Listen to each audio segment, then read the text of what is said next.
notre chaîne de transmission de manioc. Vous voyez du manioc dans la bassine après avoir été épluché et lavé.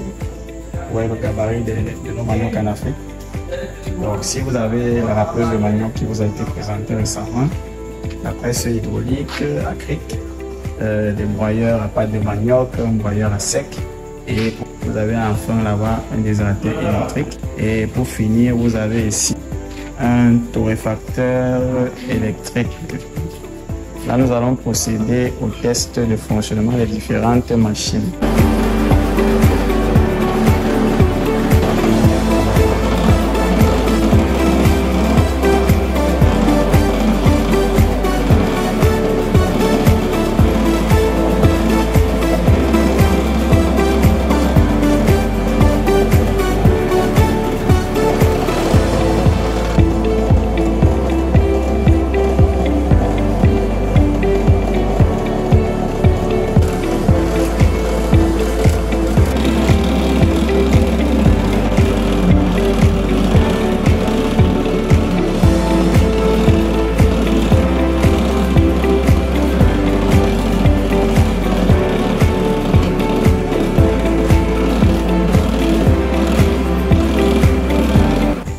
Donc voilà environ un sac de 100 kg qu'on venait de râper en moins de 10 minutes. Donc cette machine vous permet, n'est-ce pas, de broyer plus de 500 kg de manioc par heure. Extrêmement puissante. Donc, la quantité de manioc que nous avons dans cette grande bassine que nous allons maintenant essayer d'essorer et de traiter pour le reste de la production. Donc ça c'est pour des gens vraiment qui veulent avoir une production assez conséquente par jour. Donc elle peut vous permettre de râper plus de 2 tonnes de manioc en moins de 4 heures de temps. Donc ici, on peut mettre maintenant par exemple, nous rappelons que ce sont des tests de production. Donc les règles en matière d'hygiène et autres doivent toujours être respectées. Donc là c'est un test de fonctionnement des équipements avant livraison au client pour se rassurer que les conditions de production sont idéales et faire les aménagements qui s'imposent au cas échéant. Donc nous allons mettre le manioc dans un sac et nous allons pouvoir essorer celui-ci. Pour essorer, nous allons utiliser notre presse hydraulique acrylique. Nous avons prévu la sortie de l'eau qui va vous permettre d'extraire par décantation l'amidon juste en dessous du bac. Donc ça c'est pour permettre une évacuation optimale, n'est-ce pas, de l'eau dans le bac. Donc là nous venons de ranger notre sac dans la presse hydraulique. Donc vous voyez que le bac c'est un bac de 80 litres. Donc le sac n'est même pas la moitié du bac, c'est pour dire que vous pouvez mettre des quantités encore plus importantes. Donc tout ce que nous avons eu à presser là, c'est rentré dans le bac en une seule ronde en fait. En une seule ronde. Vous savez que quand vous broyez un aliment, le grand volume, son volume réduit considérablement.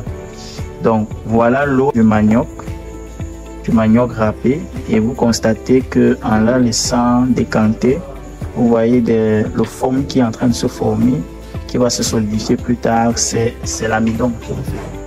C'est l'amidon contenu dans le manioc qui va rester par la suite, qui va former une croûte au fond du récipient, n'est-ce pas, et qu'on va pouvoir collecter plus tard et déshydrater.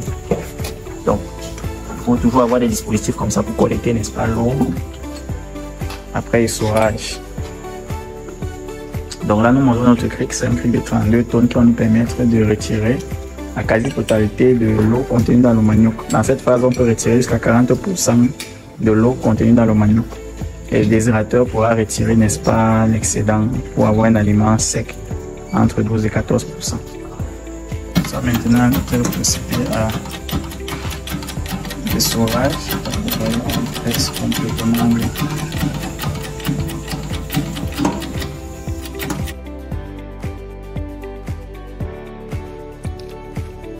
Donc quand vous collectez l'eau du manioc, voilà, vous avez donc, vous voyez quand vous videz l'eau dans le récipient, quand vous laissez après un certain temps, vous avez cette croûte blanche qui se forme juste en dessous, vous voyez comment elle se solidifie. elle ne colle plus. Donc, elle se solidifie progressivement. Dans cette croûte branche, c'est dans ce qu'on va appeler l'amidon. Vous voyez, ça commence à se solidifier.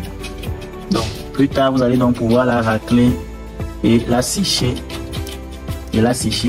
Et une fois que vous allez obtenir la peau, vous pouvez broyer ça. Donc, l'amidon est souvent très utilisé, par exemple, même pour le textile. Donc, pour laver des vêtements. Et ça a beaucoup d'autres applications, n'est-ce pas, en industrie. Beaucoup d'autres applications en industrie.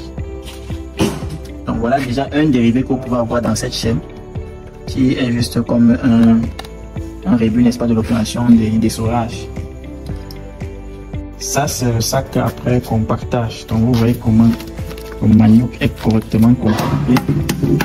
On a retiré une grande quantité d'eau à l'intérieur. Comme j'ai dit, ça peut retirer pratiquement 40% de l'eau qui n'a pratiquement plus à l'intérieur. Vous voyez, ça a la forme d'une grosse galette cylindrique parce que c'est correctement bien compacté. Il n'y a pratiquement plus d'eau à l'intérieur. Donc là, maintenant, à partir d'ici, vous pouvez soit mettre des hydrateurs, soit renvoyer ça après tamisage dans le torréfacteur pour produire soit votre farine, soit votre gari. Dans notre sac de manioc après essorage, donc vous voyez la galette, vous voyez le manioc, après avoir été correctement pressé, il est totalement compacté. Donc, il est totalement compacté, il n'y a presque plus d'eau dedans. Regardez, il n'y a presque plus d'eau dedans. Regardez, il n'y a presque plus d'eau dedans. Donc quand vous envoyez comme ça dans un déshydrateur, vous comprenez que le déshydrateur n'a plus grand chose à faire parce que la presse hydraulique a fait un très bon travail. C'est pour ça que les presses hydrauliques sont nettement mieux que des presses acryliques. En fait, on voit comment c'est tellement compacté, vous voyez, pour avoir une galette. Donc, ce qu'on va faire, c'est que vous allez retrouver généralement dans ces galettes des fibres comme ça, puisqu'on a rappelé le manioc qui a des fibres. Donc il va falloir donc tamiser ça. Vous allez tamiser ça, vous allez passer ça à travers un tamis. Ça vous permet d'avoir donc des grumeaux du calibre dont vous voulez votre gari en fait. Donc vous allez avoir des grumeaux comme ça qui vont donc vous permettre de pouvoir tamiser, enlever donc des fibres et autres dans le manioc avant de torréfier ce manioc là pour obtenir votre gari. Donc c'est un peu ça.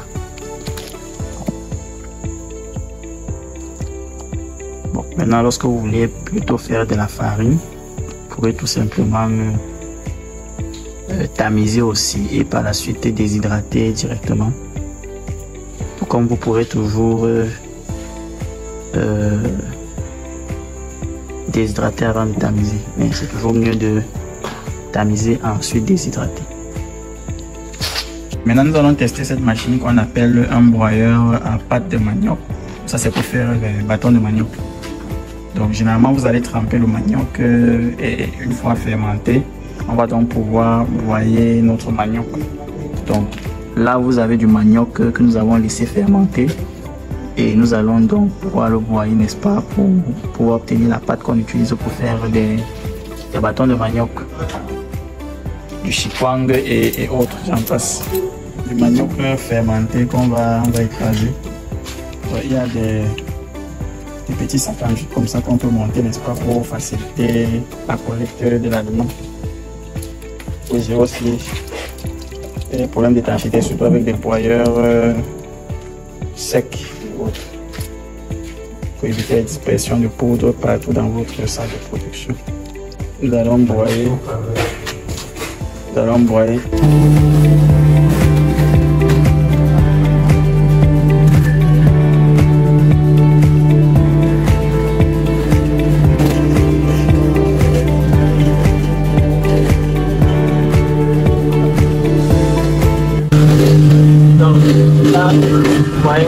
Pour faire les bâtons.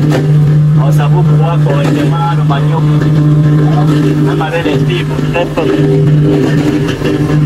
une pâte pour les bâtons de manioc.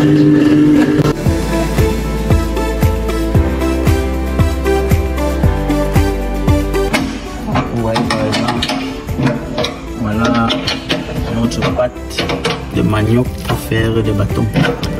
Une fois de plus, je rappelle que nous ne sommes pas en train de travailler des conditions de production normales. C'est juste pour vous montrer.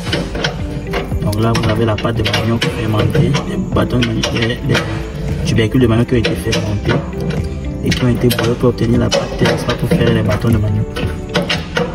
Cette vidéo est à titre didactique pour vous montrer comment on fait une production, comment on utilise les différentes machines. Donc c'est ça qu'on appelle un broyeur, n'est-ce pas, à pâte de manioc. Ici nous sommes en train de tester un torréfacteur de Gary à gaz. Comme vous voyez la bouteille de gaz là.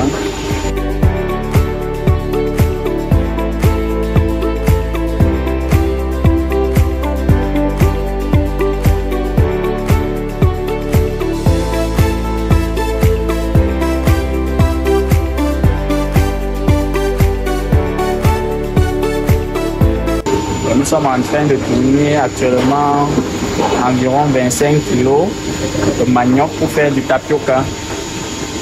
Vous voyez un peu comment la machine se comporte. Elle est extrêmement silencieuse. Vous pouvez faire une production sans déranger même le voisinage.